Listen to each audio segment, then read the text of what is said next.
On passe à la première chronique de l'émission consacrée au sujet du moment, le décollage de Thomas Pesquet qui nous a tous fait rêver. Salut Dorian, salut à tous. Vendredi dernier, le 23 avril, la mission Alpha a décollé en direction de la Station Spatiale Internationale. Mission importante, l'une des rares qui fait appel à une entreprise privée pour un vol habité, SpaceX. C'est Thomas Pesquet qui prend le poste de capitaine de l'équipage, première fois qu'un Français occupe ce poste. L'objectif ?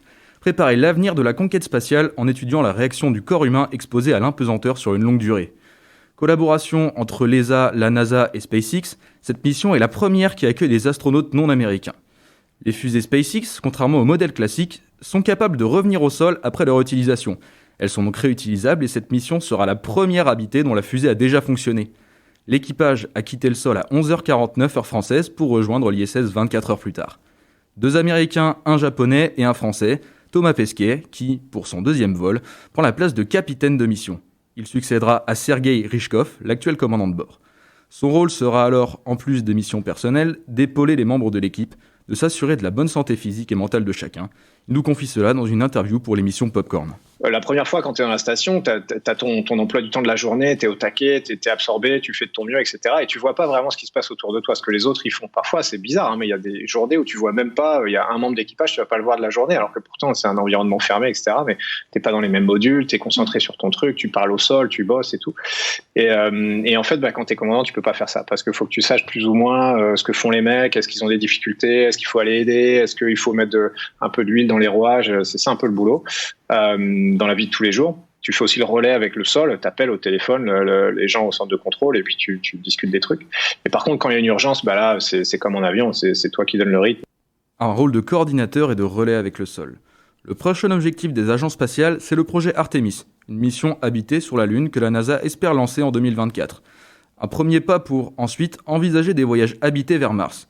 Mais avant de pouvoir envisager d'aller plus loin, il faut effectuer des recherches sur les points d'ombre qui subsistent au sujet de la survie dans l'espace. Parmi eux, les effets de l'impesanteur sur l'organisme durant une longue période. C'est précisément là-dessus que les travaux de Thomas Pesquet ont commencé lors de son premier séjour et vont continuer lors de la mission Alpha. Étude du sommeil, de la structure osseuse et musculaire et, la plus importante, l'observation du développement de cellules souches de cerveau en absence de gravité. Une expérience primordiale pour pouvoir envisager sur de longues périodes en impesanteur, un phénomène qui pose déjà quelques problèmes. 6 mois en micropesanteur, c'est sûr, ça va bouleverser mon organisme, qui est adapté pour évoluer sur Terre. Mais imaginez ce que ça peut créer sur mon corps. La circulation du sang est modifiée et se répartit différemment. Plus d'1 litre de sang, soit à peu près le tiers du volume total, se déplace des membres inférieurs vers le thorax et la tête. De même, mes muscles et mes os n'étant pas naturellement sollicités, je pourrais perdre jusqu'à 20% de ma masse osseuse à la fin de ma mission, ce qui serait très long à récupérer. Du coup, ça fait de l'ISS un laboratoire idéal pour comprendre les effets de la décalcification et de la perte musculaire, et pour tenter de les atténuer. Pour ça, on étudie comment le corps fait pour s'adapter à l'espace, mais aussi pour récupérer une fois de retour sur Terre. Deuxième envol donc pour Thomas Pesquet, premier français et 4e européen commandant de la station, inconnu du grand public quelques mois avant la mission Proxima, sa première en 2016. Il est rapidement devenu une icône et a relancé l'attrait des Français pour la conquête spatiale. En partageant son expérience et ses photos lors de cette mission, Thomas Pesquet a brisé le mur qui nous sépare du monde de l'espace. Il a par exemple effectué plusieurs visioconférences depuis l'ISS, dans des écoles primaires ou des collèges, ou encore réalisé des vidéos dans lesquelles il nous fait visiter la station spatiale. Ça fait rêver, hein ? Et depuis peu, c'est à nouveau accessible. L'ESA recrute. Pour la première fois depuis 11 ans, l'Agence spatiale européenne cherche de nouveaux astronautes pour travailler sur les prochaines missions. L'ESA considère entrer dans une nouvelle ère de l'exploration spatiale. Le concours est ouvert aux inscriptions depuis le 31 mars. Il vous est possible de postuler à quelques conditions. Un master dans un domaine scientifique ou un diplôme de médecine. S'ensuit une série de tests en tout genre, physique, scientifique, avec des épreuves de maths ou de biologie par exemple, des tests de personnalité et j'en passe. En moyenne, cette partie du recrutement dure 2 ans. C'est évidemment difficile, mais pas impossible. Pour ceux qui en rêvent, voici quelques conseils de Thomas Pesquet qui a passé ce concours en 2008. Je pense que le premier conseil, c'est ce que je dis à tout le monde, c'est qu'il faut s'inscrire. Les gens, ils vont se censurer eux-mêmes, malheureusement. Alors surtout, en plus les filles apparemment que les garçons. Les garçons, ils y vont quand même s'ils n'ont aucune chance. Les filles, c'est le contraire. Alors qu'elles ont toutes les chances, elles y vont pas.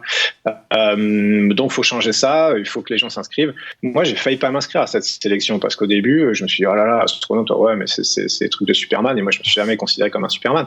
Il faut juste avoir un niveau minimum dans plein de trucs différents. C'est ça qui est difficile, mais tu as besoin d'être exceptionnel dans rien. Si tu veux. Comme on l'a dit au début, il faut un master de sciences, il faut être un peu sportif, il faut parler un peu anglais, d'autres langues si on peut. Tu vois, il y a plein de gens qui ont ces critères-là. Il faut être un joueur d'équipe, il faut...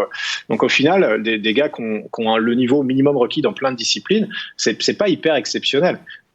Donc faut pas se censurer, il faut y aller, il faut se donner toutes ses chances et puis on verra bien ce qui marche. La mission Alpha se place entre deux cycles de l'histoire de la conquête spatiale. On quitte une vision centrée sur la Terre avec des missions qui aident au développement de technologies d'utilisation civile et on entre dans une ère plus ouverte avec de nouveaux acteurs privés comme SpaceX ou Blue Origin. Cette mission permet de préparer le terrain pour ces prochaines grandes expéditions vers la Lune puis Mars dans quelques années. Alors postulez maintenant si vous voulez en être. En attendant vos résultats, passez une très bonne journée. Merci Émile, ça fait du bien de penser un peu à autre chose. D'ailleurs, à ton avis, est-ce qu'on verra Mars de notre vivant ? Est-ce que Elon Musk est finalement réaliste quand il annonce ça ? Il est très ambitieux, mais si on écoute les astronautes de l'agence spatiale, c'est possible, mais on sera très vieux. D'accord, ok. En tout cas, cet optimisme lui a plutôt réussi jusque-là.